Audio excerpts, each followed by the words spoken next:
과학 신세계 디지털 뉴딜. 지난 7월 14일 문재인 대통령은 한국판 뉴딜 청사진을 공개했습니다. 국민 여러분, 정부는 오늘 새로운 대한민국의 미래를 여는 약속으로 한국판 뉴딜의 담대한 구상과 계획을 발표합니다. 오늘 과학 신세계는 한국판 뉴딜의 한 축을 담당하고 있는 디지털 뉴딜에 대해 알아보겠습니다. 핫딜보다 소중한 디지털 뉴딜을 한 방에 이해할 기회, 두 번 다시 돌아오지 않죠. 디지털 뉴딜이 본격적으로 시동이 걸린 데는 다 그럴 만한 이유가 있습니다. 바로 이 숨가쁘게 변화하는 디지털 환경 때문이죠. 21세기를 디지털 르네상스라고도 하잖아요. 실제로 지난 10년간 전 세계적으로 신규 부가가치를 창출한 분야의 대다수가 디지털 기반의 플랫폼이었죠. 그래서 우리나라도 디지털 분야의 선도 국가가 되기 위해 이 디지털 뉴딜 시동을 걸게 된 거랍니다. 디지털 뉴딜은 2025년까지 58.2조 원을 투자해서 무려 90.3만 개의 일자리를 만들어낸다고 합니다. 와! 신입사원 여러분, 미리 축하해요. 좋겠다. 디지털 뉴딜은 4대 분야, 총 12개의 추진 과제로 구성되어 있는데요. 디지털 뉴딜 4대 분야 중 그 첫 번째는 DNA 생태계 강화입니다. 여기서 DNA란 D, 데이터, N, 네트워크, A, AI, 즉 인공지능을 말하는 건데요. 근데 제가 디지털 뉴딜을 조사하면서 굉장히 인상 깊었던 용어가 있었는데요. 바로 데이터댐이라는 겁니다. 이 용어가 생소하실 수 있겠지만 이것만큼 디지털 뉴딜의 개념을 상징적으로 표현하는 건 또 없을 것 같은데요. 이곳 어딘지 아시나요? 사막 속의 바다라고 불리는 미국의 후버댐인데요. 1930년대 미국의 대공황 시절 후버댐 건설은 경제 부흥의 상징적인 존재였죠. 후버댐을 건설하면서 수많은 일자리가 생겨나고 소비와 생산이 일어나고 그래서 경제가 슬슬 되살아났다, 뭐 이런 스토리인데, 디지털 뉴딜도 데이터댐을 만들어 이 침체된 경제를 콸콸 수문 열듯이 시원하게 회복시켜 보겠다, 이런 취지로 해석할 수 있습니다. 잠깐! 여기서 질문.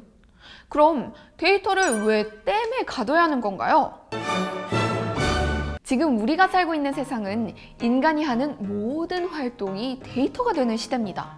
내가 오늘 몇 걸음을 걸었는지, 무슨 앱을 사용했는지, 이런 것들도 전부 데이터화돼서 스마트폰에 차곡차곡 쌓이고 있죠.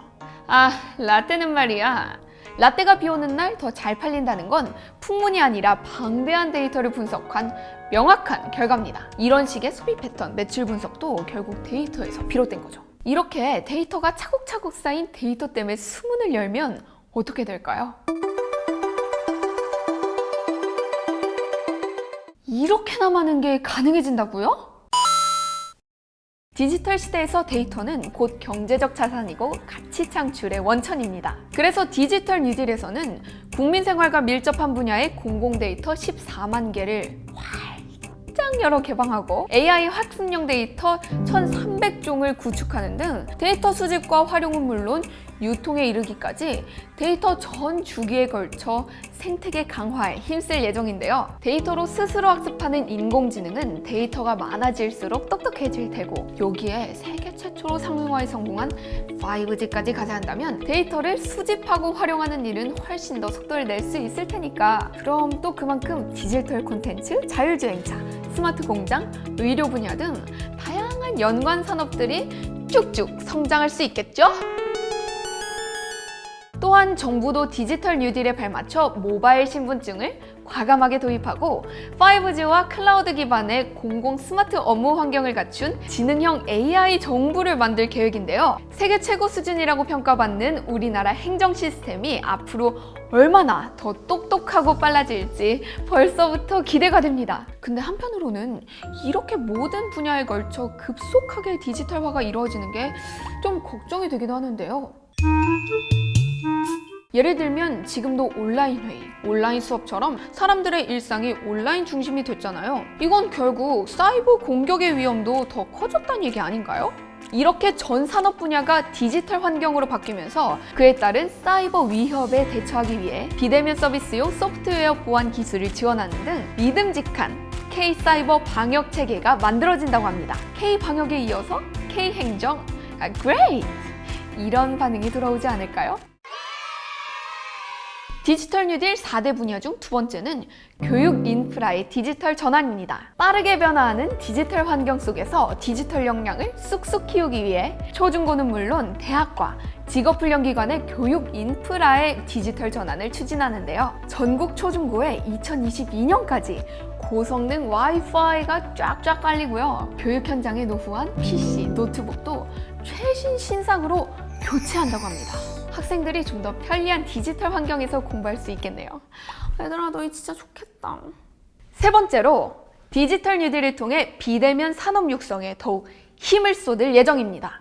18곳의 스마트 병원과 호흡기 전담 클리닉 1000개소 등 전국적인 스마트 의료 인프라를 구축하고요. 또한 건강 취약계층을 대상으로 디지털 돌봄 시스템이 만들어진다고 하니 이렇게 감염병과 같은 위험한 상황에서 의료진과 환자 모두가 좀 더 안전해질 수 있겠죠? 아울러 중소기업의 원격 근무 인프라와 컨설팅을 지원하고 소상공인의 온라인 판로 지원은 물론 사업장과 제조 설비의 스마트화도 지원할 계획입니다. 네 번째로 사회 간접 자본 디지털화가 추진됩니다. 도로나 철도, 항만 등과 같은 핵심 기반 시설의 관리와 재난 시스템에도 디지털 체계를 도입할 계획인데요. 예를 들면 차세대 지능형 교통 시스템이나 공항에서 적극 활용될 비대면 생체 인식 시스템 같은 것들이죠. 이뿐만 아니라 전국 3차원 가상 지도도 만들고 지하 공간도 지능형으로 관리하는 디지털 트윈 사업도 추진한다고 하니 그야말로 대한민국의 디지털 쓰나미가 막